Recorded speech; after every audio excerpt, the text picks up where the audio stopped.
There is necessarily something subjective, even personal, in any reading of Richard Rorty's Contingency, Irony and Solidarity, or for that matter, any of Rorty's later works. And that is because Rorty is writing a very specific kind of text, a text that wants to be read and wants to be judged in a very particular way. Right? Traditional philosophical texts, and most philosophical texts, want to be read with what we could call an objective eye, right? An eye that cares about the truth. They want you to read the text and ask, is this author right? Is it true what the text is telling me? Rorty very explicitly doesn't want that. Rorty is trying to tell us a story, and he is trying to sell us a story. He is trying to sell us a vocabulary, and what he is basically doing is he is presenting this to us, and he is saying, look, don't you recognize yourself in this? And don't you want to tell this story about yourself? Don't you want to adopt these concepts, these ways of talking, in order to describe yourself, in order to describe your life, your projects, your desires? Don't you want to talk like me? And Rorty is, of course, very explicit in claiming that is a personal question. It is something that, there is no neutral point of view, according to Rorty, from which we can see that the way that Richard Rorty describes life is the right way of describing life.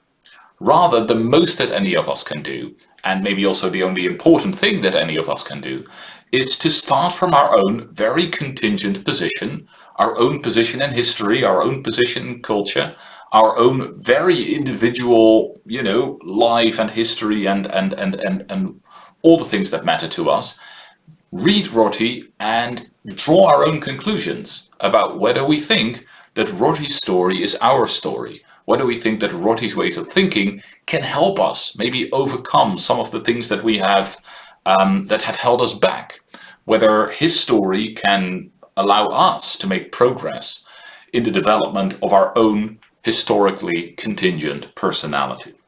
So I think that is the way that Rorty wants to be read. And that, of course, means that although I am, in these videos, I am going to bring up certain theoretical problems that Rorty faces. And I think it is important that we, know about these theoretical problems, that we try to think through these theoretical problems. There is always in the background sort of the question, okay, but do you recognize yourself in a figure like Rorty's strong poet, a figure like Rorty's liberal ironist? And so maybe it behooves me to tell you that yes, I do recognize myself in some of the things that Rorty was saying. For instance, like the last chapter that we looked at, which was chapter 2, about the contingency of selfhood. And at the end, we got this sort of tragic vision of the strong poet, right? Somebody who has tried to make something new, but knows, deep in his or her heart, knows that he or she must fail, because you cannot recreate yourself from the beginning. You can't make something entirely new. It is, as Rorty told us there, a project that a lifetime is too short to complete. So I made that video and I talked about how poetry is never private. That's also a theme here in Rorty, that it has to be taken up by the future. I thought that was very beautiful. It's something that really sort of chimes with my own thinking and feeling. And in fact, the next day I sort of sat down and wrote some poetry on the theme that poems are never private. And that's the kind of sort of project that when you do it, it feels like totally important. It feels like you are really sort of developing yourself. You are making this kind of progress. You are sort of breaking out into some unknown future that is your future. And then, the poem is finished, or maybe the podcast is finished, or the book is finished, or the painting is finished, or whatever it is that you have been pouring your creative energies into is finished. And you look back at it and maybe you think, well, okay, is it any good? Like maybe you no longer feel that it's any good. While you were making it, you thought it was the greatest thing ever. You look back at it, you think, But even if you do think that it's good, right? Even if you overcome that kind of self-doubt, well, okay, you made one thing, but it's not you. And if you made 100 things or 1,000 things, it would still not be you. Because you are not this work or this particular set of works or any blind impress that you might, hunt down through all those works that you have made. But you are this unlimited potentiality that can never be exhausted. And anything that is made is no longer a potentiality. It can never capture you. It can never be you. In this life of the creator, in this life of the person who wants to make things and who believes somehow that making things is realizing yourself, is sort of doing what you ought to do, making yourself sort of real, that is necessarily a tragic life. Because you yourself are always this potential. And whatever work you have made is that thing there that is finished and no longer a potential, and it can never be you. And you always feel, looking back on what you've done, that wasn't really me. I never really captured myself. I think it was Nabokov, but I might be wrong, who said that every writer loves only one of his books, the next. All right. So those are some personal reflections on the end of chapter 2. And now I want to move into chapter 3. And chapter 3 is called The Contingency of a Liberal Community. Well, where does that come from? Well, where it comes from is that, okay, maybe you have been a strong poet or weak poet, but at the very least a poet, right? I mean, you've been totally throwing yourself into these private obsessions, this making of things or understanding of things. And then you turn on the news and there's all this injustice and cruelty and people who are suffering, who shouldn't be suffering. I mean, I guess nobody should be suffering, but definitely, these people shouldn't be suffering. And that makes you mad and angry, and you want to change things, and you want society to be more just. You want society to help those people in our own society, in other places in the world, wherever people need to be helped. You want there to be help. Maybe you want to help yourself. Maybe you want there to, sort of be help in some more anonymous sense. But that too, I would say for many of us, is a very strong part of who we believe we are. We are the good guys, aren't we? Right? We are the good guys who want there to be less suffering in the world. Well, that is the kind of thing that Rorty is going to talk about in his 3rd chapter. Right? And one of the themes running through his book is the need, or maybe the illusion of a need, to bring these two parts of ourselves together, right? This poet who just wants to be left alone in order to do their creative things, and this concerned citizen who wants the world to become better for everyone. Okay, we'll be looking at the concerned citizen now. So what Rorty tells us first in chapter 3, and this is on page 44, I don't know, this is probably the first time I made a video that goes 8 minutes before I actually start looking at the text. So what happens on page 44 is that Rorty tells us once again something about his methodological approach, right? And he tells us that there's a lot of criticisms that can be made about the kind of things that he has been saying, right? People could say, oh, you're an irrationalist, or you are a relativist, or something like that. And we're going to look at a particular version of that in a moment. And Rorty says, my general project, or my general approach to this, is going to be to tell a story that undercuts the very terms in which I'm being criticized.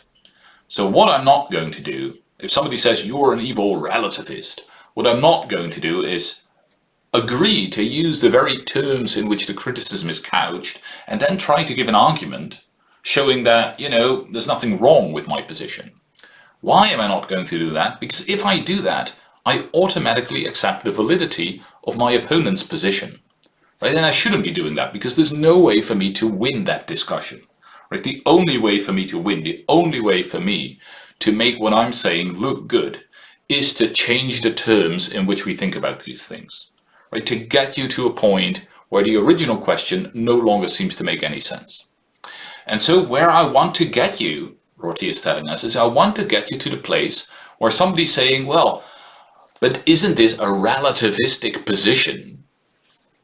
Makes as much sense to you, or is as important to you, generates the same reaction in you as somebody saying, well, that's an interesting political position, but how do you know that it is God's will?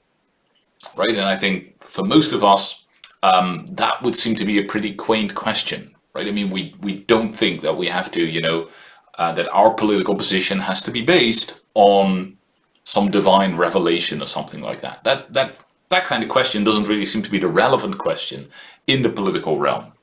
Well, the same kind of change is what Rorty wants to happen when we get to questions about this more theoretical stuff. He wants us to sort of drop the idea of absolute versus relative validity, or absolute versus relative truth, or absolute versus relative justification, or whatever we want to call it. So that is going to be one of his main themes here early on in the book, early on in the chapter, I should say. So what Rorty will not do, he tells us again here on chapter 44, when it comes to themes like democracy and a liberal and free society, is he is not going to try to give a philosophical foundation. He's not going to try to give a philosophical foundation for democracy, for instance. That is actually a pretty large field of political philosophy. People trying to sort of show that, to prove that democracy is the best kind of political system. And of course, in order to show that democracy is the best kind of political system, you would have to prove that within a framework that doesn't presuppose that democracy is the best kind of political system. So this seems to assume some kind of neutral framework that would be acceptable to everyone, right? Not just somebody who already likes democracy, but also a Nazi maybe. And then within that neutral framework to show that democracy is actually better. That is the kind of thing that Rorty believes to be impossible. Right? He doesn't think that we can, justify ourselves to the Nazis, but he also doesn't think that we ought to justify ourselves to the Nazis. Right? I mean, why would we? Why would we try to? Now, I think that one really interesting phrase that Rorty uses here is on page 45. So on page 45, Rorty tells us that the kind of culture that he wants to help come into existence, a culture of liberalism, used more or less in its American sense of being progressive, based on solidarity, that kind of stuff. Not so much used in the European sense of liberalism, which sometimes means capitalism. Right? A liberal might be somebody who thinks that business should have free reign and so on and so forth. That's not the way that liberal is used here in Rorty. So a liberal culture would be a culture that would have no room for the notion that there are non-human forces to which human beings should be responsible. So let me say that again. A liberalism would be a culture that would have no room for the notion that there are non-human forces to which human beings should be responsible. So clearly there are non-human forces, right? Gravity is a non-human force, right? It's pulling me down right now. But I'm not responsible to gravity, right? I don't have to justify anything to gravity. I just have to, learn to live with gravity, but that's something very different. Now, in ethics, right, the traditional idea in ethics used to be for a long time that there is something non-human to which we are responsible, which is God, right? At the end of your life, God will be there and he is going to judge you, right? He is going to, in a sense, maybe even literally ask you to justify your actions. If not literally, he's going to do it for you and he's going to check whether those justifications hold up. And if they do, that's great. And if they don't, well, there's a bad place waiting for you. So there's a traditional story about ethics that holds us responsible to a non-human force, God. Now that is the kind of thinking that for Rorty, I mean, that doesn't hold much interest for him, right? I mean, the people who are reading his book are probably not the kind of people who think that is how we ought to think about ethics. Rorty believes that this cultural change, which we could basically identify with the Enlightenment in the 18th century, the cultural change that, took us from believing that in ethics we are responsible to a non-human force to, slowly coming to the idea that in ethics we are, trying to find the best ways of living, but we're only responsible to each other, right? I only have to justify my actions to you and other human beings, not to something outside all human beings. That kind of cultural change has to be repeated. But this time, not on the field of the ethical, but on the field of knowledge, of truth, of the theoretical. And so Robert Brandom, in a recent talk I saw of him about Rorty, said, you can understand Rorty's project as the attempt to create a second Enlightenment. And this second Enlightenment would make sure that also, when it comes, when we're thinking about truth, all that we're interested in is being able to justify ourselves to other people, is being responsible to other people. If somebody says that a good theory is a theory that fits the world, well, then it sounds like they think that we are responsible to the world, right? That we have a duty towards the world in our theories, which is the duty to get it right, to get the world right. But no, Rorty would say, the only duty we have is to each other. Right, and of course, the duty to get things right that we have to each other is a duty to, bring in evidence, bring in good arguments, talk to each other, and so on and so forth. But at every point, right, the buck stops with human beings. If there's a story that you can justify to all human beings, Rorty is not going to think that that's a very interesting story, we'll see in a moment. But if there's an idea, a theory that you can justify to all human beings, that's all it would take to call it true. Right? There's really no further idea of truth as also fitting the world, independent of what other humans would think of my ideas, that has any force, that has any validity that we should accept. Okay, so that is a good way to, I would say, to understand the basic way that Rorty is thinking here when he talks about when he says that we should think of ourselves as not being responsible to any non-human forces, right? Which is conversely to think of ourselves as being responsible to other human beings, but not to non-human forces. Okay, so the first sort of major theme or argumentative part of this chapter begins at the top of page 46. Where Rorty talks about Berlin and Schumpeter. I'm not sure whether I should call Schumpeter or Schumpeter or how this is precisely pronounced by Mr. Schumpeter himself. And it has to do with relative versus absolute validity. So let me read out this quote at the top of page 46. To realize the relative validity of one's convictions and yet stand for them unflinchingly is what distinguishes a civilized man from a barbarian. Berlin comments, to demand more than this is perhaps a deep and incurable metaphysical need, but to allow it to determine one's practice is a symptom of an equally deep and more dangerous moral and political immaturity. So what Schumpeter and Berlin are both saying is that we should, on the one hand, recognize that our own convictions are only relatively valid. They have no absolute validity, but we should still stand for them, right? We should still, on the one hand, we should resist the idea that, we need to bring in God or the world or reason or something non-human to give absolute validity to our convictions. And on the other hand, we should not fall into some facile, just not caring, right, not standing for anything and just saying, well, everything goes, right? If God is dead, then everything is permitted. That should also be avoided. Okay, well, what Rorty, of course, is going to ask, I mean, does Rorty agree with this?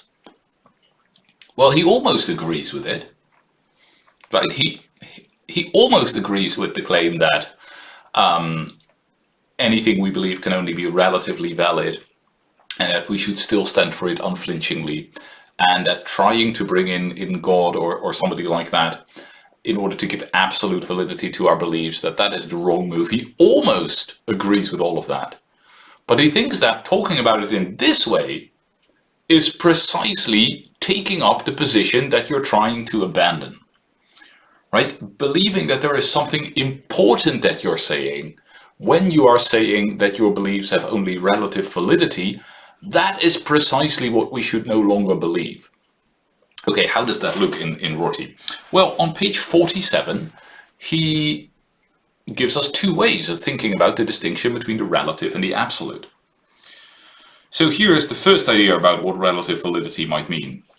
To say that convictions are only relatively valid might seem to mean that they can only be justified to people who hold certain other beliefs, not to anyone and everyone. So in this idea, something is relatively valid if I can't justify it to everyone, but only to people who already believe certain other things. That, Rorty says, sure, but almost nothing, or at least almost nothing interesting, is absolutely valid in this sense. Clearly, okay, maybe 1 + 1 is 2 can be sort of justified to other people, or maybe I'm holding a pencil, though even that, would seem to require somebody to already have beliefs about pencils. It's not, there's not much that's going to be absolutely valid. Take moral truths, right? Will I be able to justify my moral truths to the Nazis? Well, probably not, right? Because among other things, the Nazis don't believe that every human being deserves life. Okay, well, if you don't believe that, then there's a lot of my moral beliefs that I won't be able to justify to you. So, sure, my moral beliefs are only relatively valid. Well, if all that means is that I can't justify them to a Nazi, why should I care? Relative validity doesn't seem to be very bad, right? It seems to be something commonplace, something that we don't need to be worried about. If somebody came to me and said, even though your moral beliefs are not shared by the Nazis, you should still unflinchingly stand for them, I'm like, okay, whatever you say, but sure, this doesn't sound like a deep or tragic insight into the limitations of my own moral beliefs. In fact, I think it's pretty good about my moral beliefs that they are not shared by the Nazis. So actually, Rorty says, this can't really be the kind of thing that somebody like Berlin or Schumpeter is thinking about. So what are they thinking about? Well, maybe they're thinking about something like this. We must construe the term only relatively valid beliefs as contrasting with statements capable of being justified to all those who are uncorrupted. Right? So what we are bringing in here is the idea that, okay, sure, you can't, convince some people of certain things because maybe they are irrational, or maybe they are evil, or maybe they have in other ways be totally corrupted. They're insane. They're, whatever it is that they are. So some people we just set aside, and then the pure people, the rational people, well, we say that something is absolutely valid if we can justify it to all rational people, and we say that something is only relatively valid if we can't justify it to all rational people. And then what Berlin and Schumpeter are saying is something like, our political and moral beliefs, we can't even justify them to all the rational people, the uncorrupted, pure people. Even they don't all agree on that. Still, we need to stand for them unflinchingly. Well, that at least makes sense. But Rorty thinks that it is a completely wrong picture to have. Because, this picture requires us to be able to divide mankind into the rational and the irrational. And that requires us to have a particular view of human beings, right? Basically, Plato's view of human beings, where there are different parts of the soul, rational and irrational parts. And for every person, we can ask, which part is the boss, right? Which part rules? Is somebody ruled by his rationality? Great, he's one of the pure. Is somebody ruled by his appetites? Ooh, that's bad. I mean, this person doesn't count in our discussions. For Rorty, this entire distinction doesn't make much sense. I mean, there is no...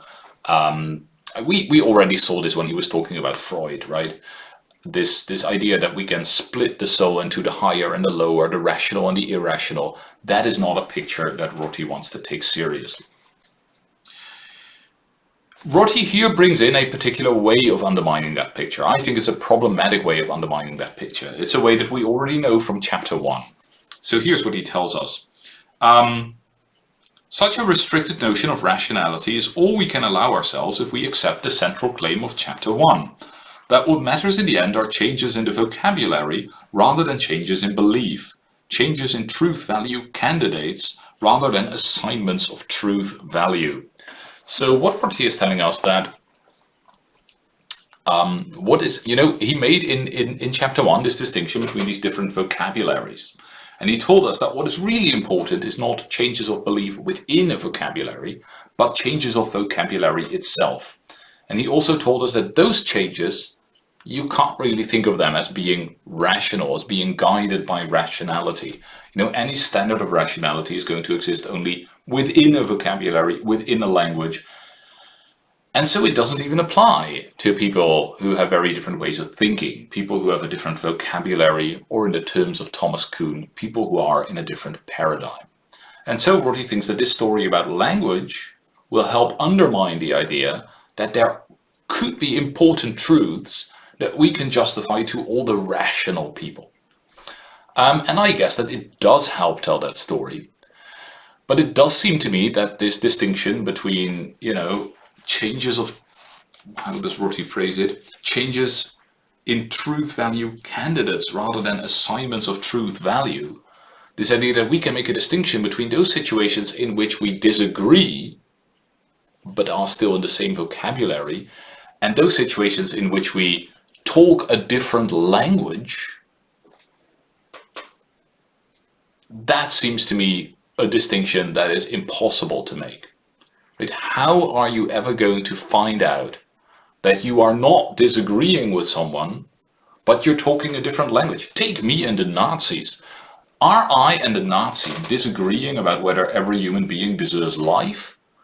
Or is the Nazi using a different vocabulary in which words like human and life and so on mean different things?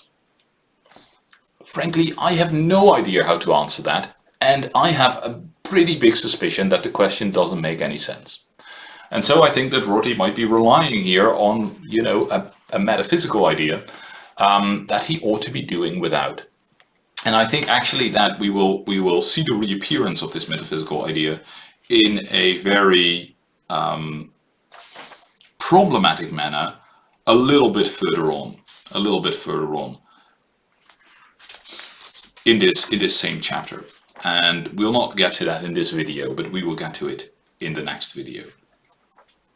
So, that's something I wanted to say here, but I don't think it really undercuts Rorty's story, right? He's been telling us already in several ways that we should try to do without this idea of this, strictly defined rationality, and so this very idea of splitting up the people of the world into the rational, to which we have to justify our beliefs, and the irrational, to which we don't have to justify our beliefs. That doesn't seem to make any sense. And that means that the absolute relative distinction just is the distinction between things we can justify to everyone, and things we can't justify to everyone.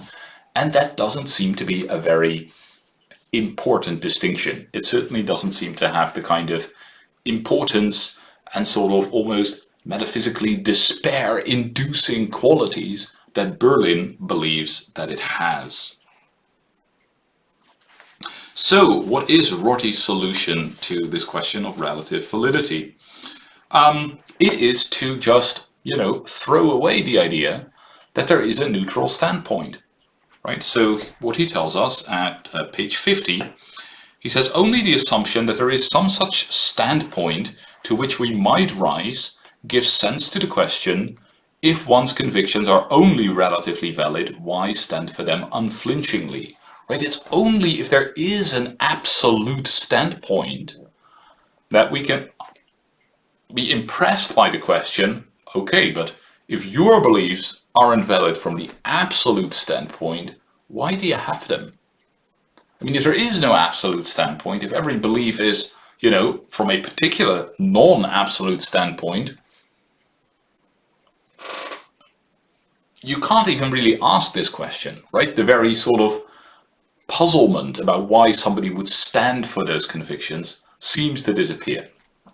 At least that is Rorty's claim. I'm not 100% certain that he's right, but this is a topic that we will have to return to, and I think we will see it happen again and again. We definitely will be returning to it throughout the book. At least what Rorty is claiming is that you can just ditch the idea of an absolute standpoint, and then it's an unproblematically true, thing that from your particular standpoint, well, it's your standpoint and you can stand for it.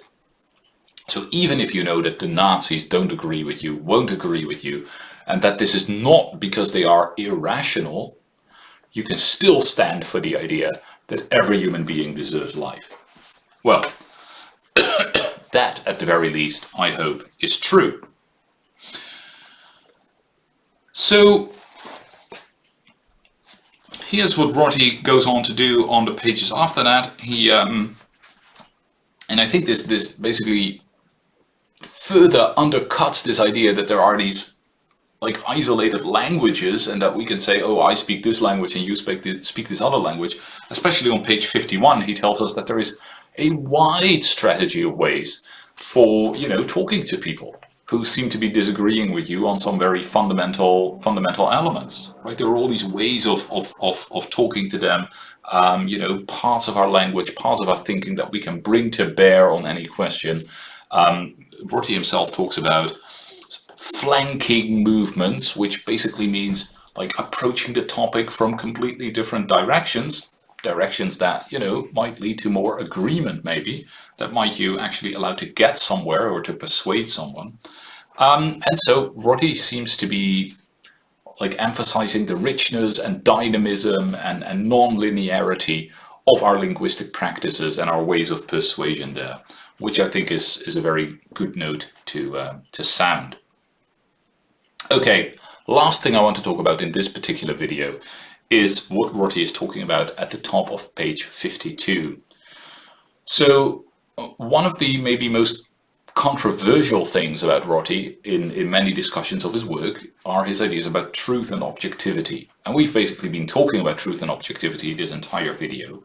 But here Rorty is going to tell us about his definition, and I'm using scare quotes here, his definition of truth. He says at the top of page 52, a liberal society is one which is content to call true whatever the upshot of such encounters turns out to be, right? And such encounters are, open-minded encounters, free encounters, where people discuss, where people talk about things, where people use persuasion and not force. So a liberal society is one which is content to call true whatever the upshot of such encounters turns out to be. So truth is a matter of agreement.